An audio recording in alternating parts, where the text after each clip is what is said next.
And hello, Linda Morrison here from the Mind Body Joy podcast. I am really, really excited to welcome back my friend from the States, Daniela Wolf, who is a social worker and lifestyle expert. She's also really clever with time management, which I'm actually noticing people are needing more direction in. So welcome along, Daniela. Hi, thanks so much for having me, Linda. I'm so excited to be back with you. I love when we get a chance to chat. It is great. I really, really enjoy it because I'm a bit of a geek around this area as well, because over the years, and I've coached many people over decades, is that the biggest excuses that they actually use is I have no time or I have no money. So straight away they recognize that they have a lack in resources, and it's not always the case. So what is the biggest reason or excuse that you actually hear from people that stops themselves from thriving, moving forward to what they really want? Well, and definitely I hear the whole time, money reasons as well. And I think a lot of times it's a defense mechanism initially. It's kind of almost like a protective factor because it's hard to argue the lack of time and the lack of money, as well as it's a little bit of a limiting belief. And it kind of almost is a protective way of, maybe how to set a boundary that we're not comfortable setting. And so this is a safe way to do that, as well as it allows us to kind of not really acknowledge what are we either trying to avoid, what are we uncomfortable with, or what, are we possibly afraid to be vulnerable about.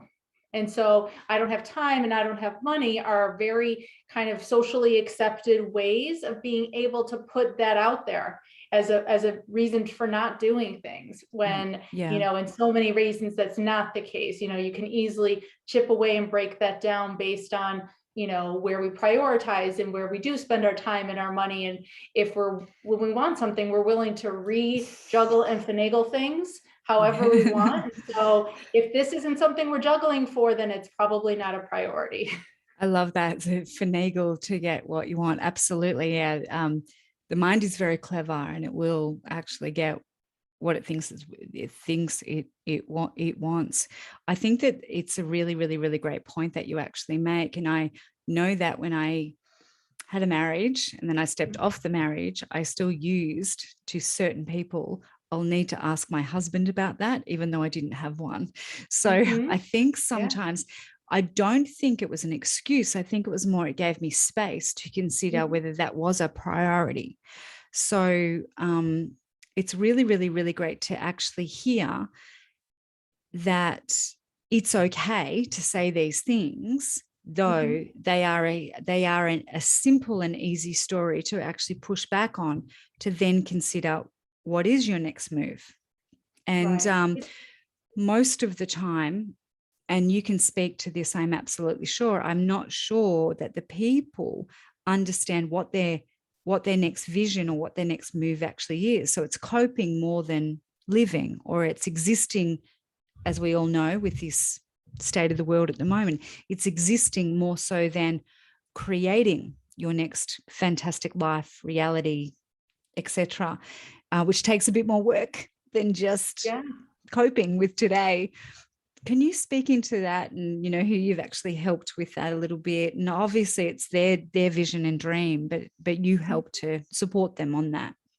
Right. And it's definitely, like you said, it's okay to say those things, maybe because you don't want to have to explain to everybody else, but to know yourself and explain to yourself, why do I say that? What's my obstacle? What am I trying to avoid going forward from? So many times it ends up being from a place of guilt. We don't want the guilt of making the time for something we want to do, spending the money on it. We feel bad. We feel like, so it's just easier to avoid the commitment and the obligation as opposed to stepping into it and really using it as a moment to empower yourself. Some of the women I've worked with, they find they are so much happier and are able to be happier with the people that are around when they actually take that time for themselves. They've worked through, why didn't I make the time before? Well, because I was thinking this thing, I thought this thing, I think people would look at me a certain way if I was doing X, Y, and Z. And it's about letting go of those limiting beliefs and those thoughts that you have I've heard some other coaches call them the mean girls in your head, kind of like, you know, that the people that are chipping at you that Yeah. aren't even real, and letting go of Yeah. that so that you can be like, I'm taking the time for this and owning it in a way. I'm using my money, you know, because money sometimes can be a dirty word or something we're embarrassed about, whether we have or we don't have it.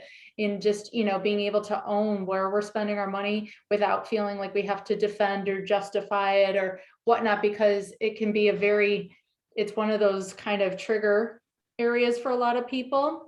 And, you know, so we carry so many things, whether it's from our families or things we've heard in that mindset part of it, that then, you know, we feel like if we do spend our money on something nice, we have to defend, oh, but I Yeah. got it on sale, or, oh, I had an extra something, you know, as opposed to just, I earned it Yeah. and I wanted it. Yeah, I just want it. Yeah, that I just want it is enough. Yeah. Absolutely. You know, having worked with women for so many years, you're absolutely right. That's actually made me or reminded me that when women say, I'm going to take care of my body because I've got children, it's like, no, because you've got a body. Mhm. You need to take care of your body because you've got a body. Like, Right. you know, it's It's okay to do things it's just for ourselves. okay to Even if say the I'm people around us important. benefit from it, it's okay to put ourselves at the top of our to-do list and our priority list. It's not a bad thing. No, in fact, it is the thing. And I know creating a higher life has actually been about this life styling. So in fact, when I love being a mummy. I think it's my favorite job. Like, it is my favorite job. I cannot believe that my children next year will be turning 20 and 22. I cannot believe it. So super proud. They're medical students. They're moving off interstate. They're doing all sorts of fantastic and terrific things. I'm so incredibly proud. The fact is that we still see them as a baby, and we still want them to need us, and we need to work out a way. But what was really, really, really important for me to hear, and I heard it from my kids, they said, Mama, just look after yourself. And they started saying it right from very early. So they must have started to hear it in my coaching with other people, or, they just, like, it's by osmosis. Why are they little athletes? Well, they watched us work out every day. What's that all about? And what they would actually say, Mama, just look after yourself. Like, we're all right. And they knew that they were sort of like pushing me up. And so they have forced me to have a better vision of myself for the future.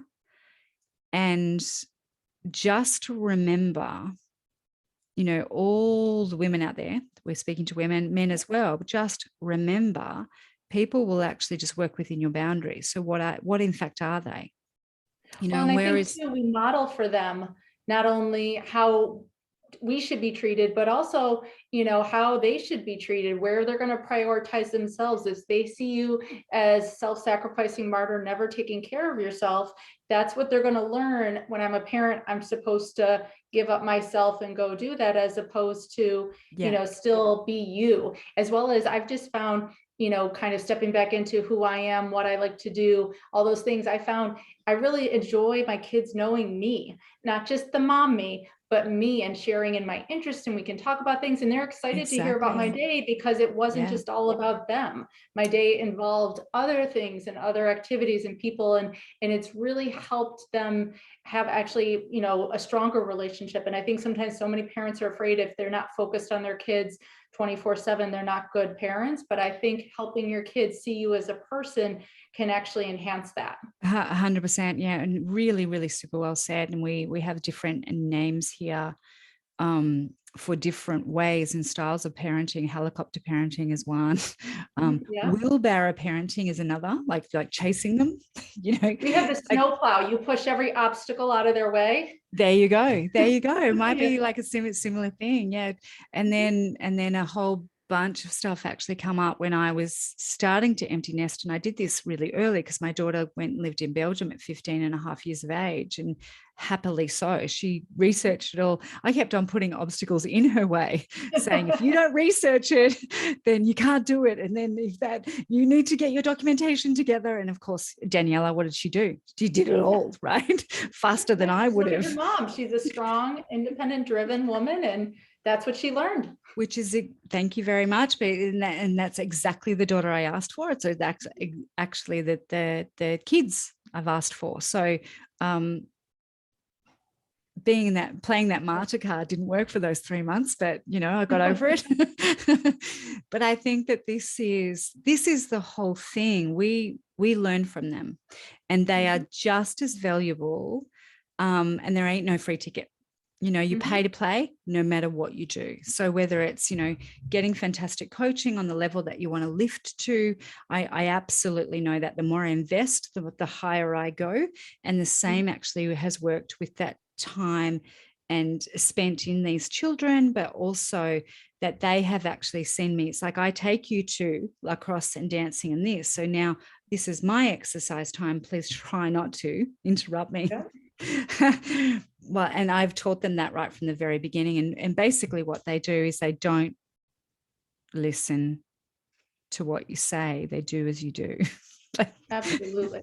Absolutely. And, to almost kind of circle it back to what we started with, when people say, I don't have the time, I don't have the money, you want to invest in the things, the outcomes that you want to see, whether it's in your business, whether it's in your kids, whether it's in yourself. Ultimately, it will take time, an investment of time and money to succeed in any of those areas. There is no shortcut. There's no cheap way.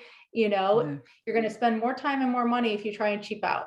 I say that to my husband all the time, whether it's a part that he thought he could get on sale that he has to go now rebuy for something else, you're always going to spend more time and money if you cheap out. So just beautifully said. It's like you pay now or you pay later. We used to say that about health, and I had some great clients really early on in my career as a health coach when I was like 18. And these older clients would say, you pay now or you pay later.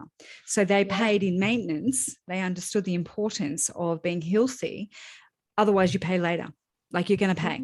So, so you might as well enjoy the process and be amongst the people that really understand what health is, as opposed to, after the fact, Pay for the gym membership, not the doctor bills. Exactly. Beautifully said. Okay, Daniela. So below, we're going to have some links actually for you, but what's the best place for people to actually connect with you? So I am Daniela Wolf. I have a website, Bestie Life. I'm on Instagram and Facebook. I have some great one-on-one programs to work with you to help you develop the mindset, the time management, and those habits to help you really find that balance and create what you're looking for, whether it's in yourself, your business, your family. Because I think this is the time to really be able to reflect and invest, so that when we come out of this, when things really do start to come back to normal, you're in that place, you're ready to go. Strong. Beautifully said. Thank you so much, Daniela. I know it's late in your evening. I can't wait to catch up again. Thanks so much.